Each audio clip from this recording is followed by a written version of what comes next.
बर्फ से ढकी एक रहस्यमयी गुफा जो साल के ज्यादातर महीनों में इंसानों की पहुंच से बाहर रहती है। लेकिन जैसे ही सावन का महीना आता है, लाखों लोग जान हथेली पर रखकर हिमालय की इस दुर्गम यात्रा पर निकल पड़ते हैं, सिर्फ एक झलक के लिए। एक ऐसी झलक जो विज्ञान को चौंकाती है और श्रद्धा को जीवंत कर देती है। अमरनाथ। ये नाम सुनते ही मन में एक सवाल गूंजता है, आखिर इस गुफा में ऐसा क्या है? क्यों हर साल यहां बर्फ से अपने आप एक शिवलिंग बनता है जो किसी इंसानी हस्तक्षेप के बिना आकार लेता है, बढ़ता है और फिर धीरे धीरे लुप्त हो जाता है? क्या ये कोई प्राकृतिक चमत्कार है या कोई दिव्य संकेत? क्या है बाबा अमरनाथ की अमर कहानी? माना जाता है कि इस गुफा की खोज एक मुस्लिम चरवाहे ने की थी, पर क्या यह सच है या इतिहास बदलने की कोशिश?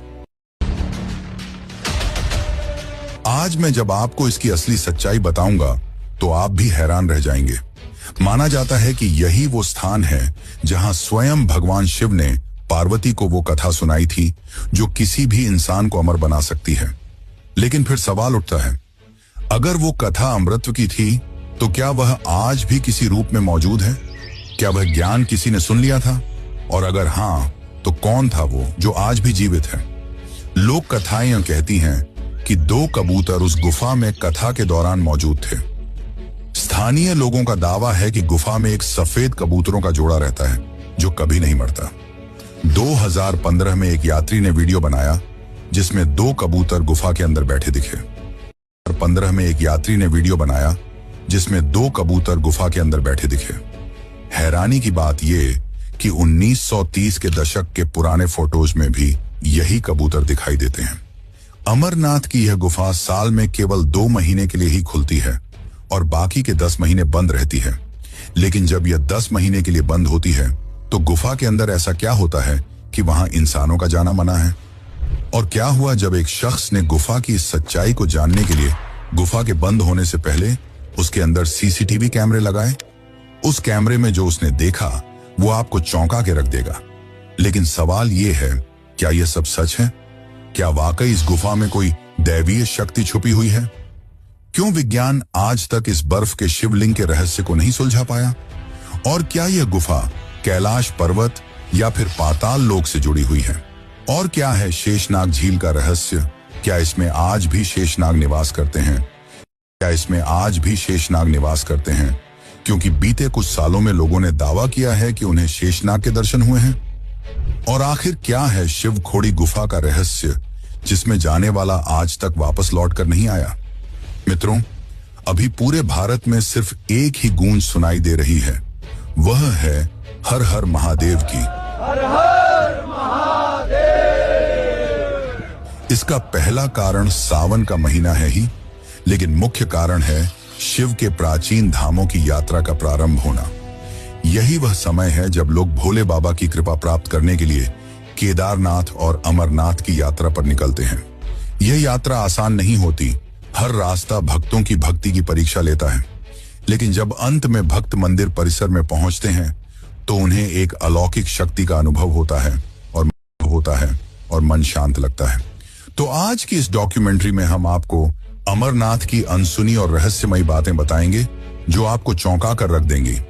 इस डॉक्यूमेंट्री में हम इतिहास की उन सच्चाइयों को बताएंगे जिन्हें आपसे छुपाया गया और हिंदू इतिहास को बदलने की कोशिश की गई।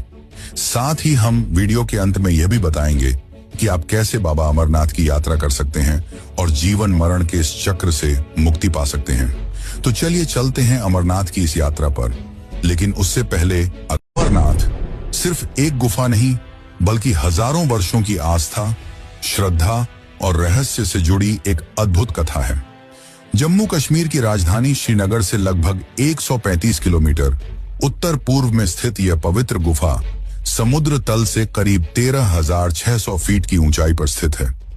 यहां पहुंचना कोई आसान काम नहीं है। ऊबड़ खाबड़ रास्ते, ठंडी हवाएं, पत्थरों से ढके पहाड़ और हमेशा बना आतंकियों का डर। लेकिन जो लोग यहां पहुंचते हैं उन्हें लगता है जैसे उन्होंने जीवन का सबसे बड़ा सत्य छू लिया हो।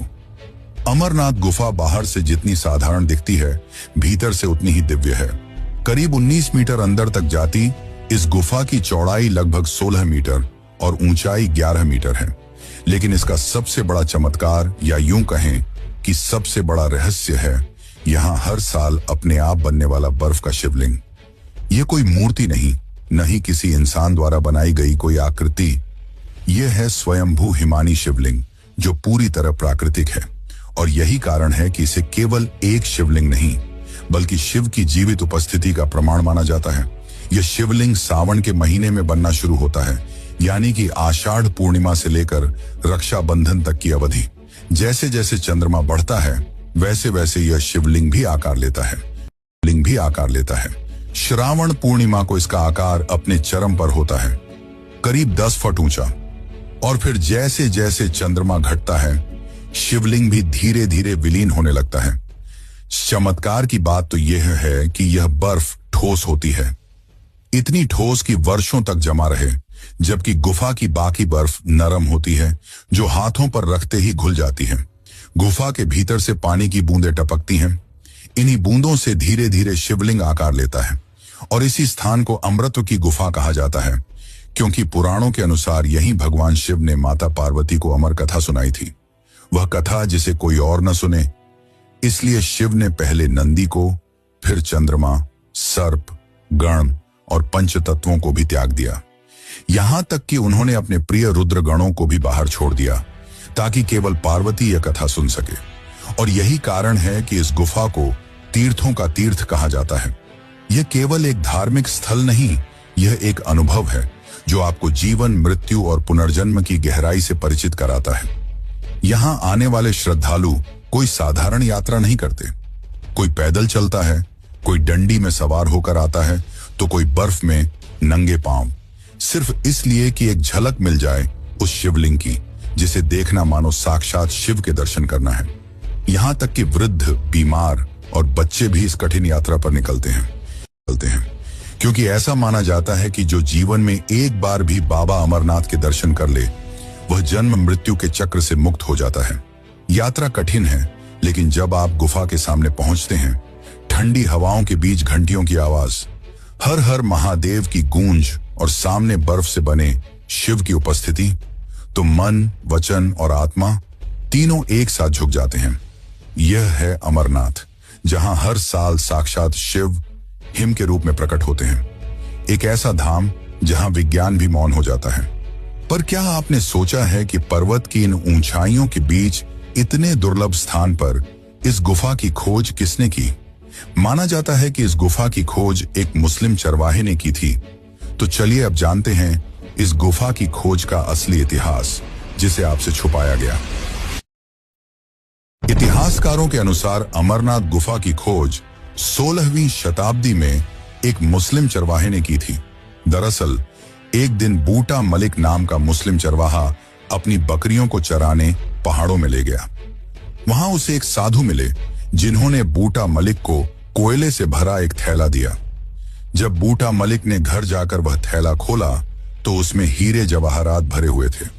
यह देखकर बूटा मलिक काफी खुश हुआ और वह उस साधु को धन्यवाद देने वापस उस पहाड़ पर गया। पर वह साधु वहां नहीं थे, बल्कि वहां बर्फ से बना एक शिवलिंग था। बाद में यह बात बूटा मलिक ने गांव वालों को बताई और तभी से अमरनाथ की यात्रा शुरू हुई।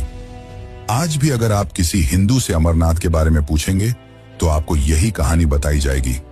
लेकिन यह कहानी सिर्फ एक कहानी है, सच्चाई नहीं। 12वीं सदी के कल्हण नामक एक इतिहासकार द्वारा लिखी गई पुस्तक राज तरंगिणी में लिखा गया है कि कश्मीर के राजा संधिमती अमरनाथ की गुफा में जाकर यहाँ के बर्फीले शिवलिंग की पूजा करते थे। यहाँ तक कि भारतीय पुरातत्व विभाग भी इस गुफा को 5000 साल से भी ज्यादा पुरानी मानता है।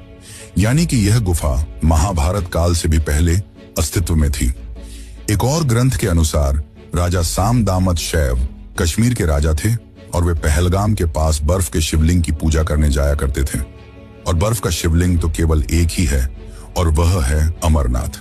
नीलमत पुराण में भी अमरनाथ की गुफाओं का वर्णन मिलता है। ये सारी सच्चाइयां उस समय की हैं जब इस्लामी पैगंबर मोहम्मद का जन्म भी नहीं हुआ था। यानी कि हमें भ्रमित करने के लिए बूटा मलिक की कहानी गढ़ी गई। अब इसके पीछे लोगों और इतिहासकारों की क्या मंशा रही होगी, ये तो मैं नहीं जानता, पर सच तो यही है कि यह गुफा हजारों साल पुरानी है और आज भी भोलेनाथ यहाँ वास करते हैं।